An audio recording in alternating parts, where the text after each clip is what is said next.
for joining me. I heard all the I love yous, and I want to let you know I am indifferent towards you. I do not reciprocate that love. I love you! Is everybody doing good today? Yeah! Wonderful! Are we all excited for a story? Yeah! Shout out the name of your favorite stories. One Piece! I'm sorry, did I hear War and Peace? One Piece. One Piece. Okay, that's way different from War and Peace. Thought you were well read for a second. No, I heard a lot of Deadpool. That's not really creative. So we'll just go with what I want. This story is a personal favorite of mine, and for some reason of the guests as well. It is a beloved bedtime classic, and it was mashed up with a very profitable licensing agreement. This story is Cinderpool. All right, that was an applause cue for everybody. We'll do it again. Cinderpool! Well, I hope you're better than that the rest of the way through.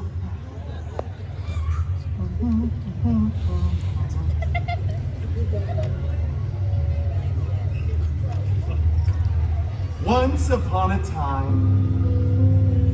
You know, that just doesn't feel right when I do it with myself. We should all say those magical words together. Ready? Once upon a time. I said together. That was not good at all. All right, I'm just going to do it myself and stop doing it to you. Once upon a time, Cinderpool lived in a big mansion with his step-professor and step-mutants. The biggest of those step-mutants, Colossus, was always making up silly rules around the house like stop leaving the window open while the air conditioner is on. And for the love of Feige, stop Donald ducking around the house. Put on some pants. What is wrong with you? Anyway, the other step mutant, Negasonic Teenage Warhead, was always texting and rolling her eyes. She was so Gen Z. Both of these step mutants were very jealous of Cinderpool because Cinderpool had a much, much larger fan base than they did. One day, an expendable and non-union extra went running in front of the mansion screaming. King Thanos was going to have the biggest battle of Phase 3. And we all know that was the last good phase. Cinderpool desperately wanted to go to the battle, but Colossus said, "No. It is too dangerous, and you are not a good part of the team." Then he rips apart Cinderpool's favorite costume, and Negasonic blasts it with her powers. It was so cool, so Gen Z, so on fleek, no cap, Sigma, Skibbity, Ohio.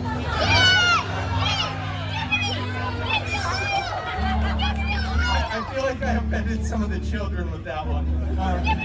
Cinderpool was distraught, vulnerable and exposed as he stumbled out onto the mansion grounds, weeping, desperately trying to get that Oscar. But then he looked up and saw, beginning to form, a magical golden sparkle circle. And out of that sparkle circle, stepped his very hairy god mutant. Out of that sparkle circle, stepped his very hairy god mutant, Wolverine!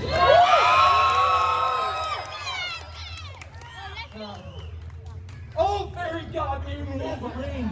I desperately want to go to the big battle, but my mean step mutants destroyed my costume. Shut up! He said lovingly. What?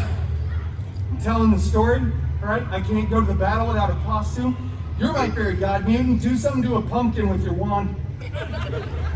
Just get her another costume then. And stop writing me into these stories. Well, with that sage and mildly Australian life advice, Cinderpool ran to the wardrobe department, grabbed a new, freshly laundered costume, and headed to the big battle. He was late because he stopped for some chimichangas along the way at 7-Eleven. Right, but 7-Eleven doesn't sell chimichangas anymore, so he had to go to 3 other. Anyway, when he got there, the Avengers were winning. That's right, Captain America looked so good in those pants. Cinderpool looked for his fairy god named Wolverine, who was... I'm going to Pim's. It's fine, at this point Disney didn't have the rights to him anyway.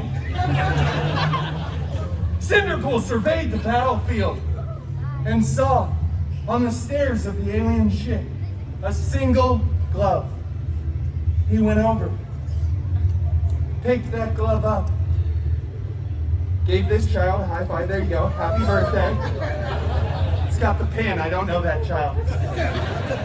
It was a beautiful glove. It was gold, encrusted with colorful jewels. There were 6 of them, but that doesn't really matter.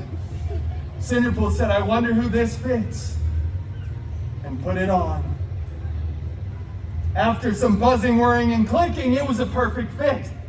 But then all the Avengers look over and they just start screaming, Cinderpool, take that off! Don't, you'll hurt yourself! Thor was crying! It was a really big thing, but all together they said, Cinderpool, do not snap! So you know the Avengers said it, not you. So we know what Cinderpool did. Cinderpool snapped. Yeah, booty. Both physically and mentally, does it all the time. Jess kept snapping too. People are disappearing, reappearing. There's dogs falling out of the sky. Tony Stark said I love you 3,000 times. It was a whole big thing. But eventually Cinderpool stopped. Everybody was back. And Cinderpool was the hero who'd saved the universe.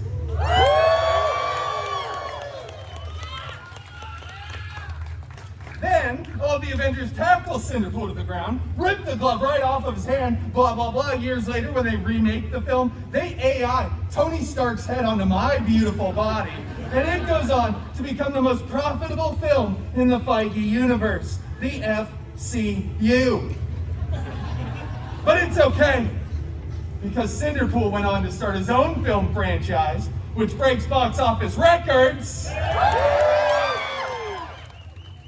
And then they had to invite Cinderpool back to the Avengers Endgame 2, Electric Boogaloo. That's right. And that, ladies and gentlemen, is the true story of how Cinderpool became the belle of the Avengers Ball. Thank you all so much for joining me for that wild ride that is Cinderpool. I hope you have a wonderful day until the next story time with Deadpool. So much. It's been just a blessing. I'll be doing this again soon. I have my favorite story coming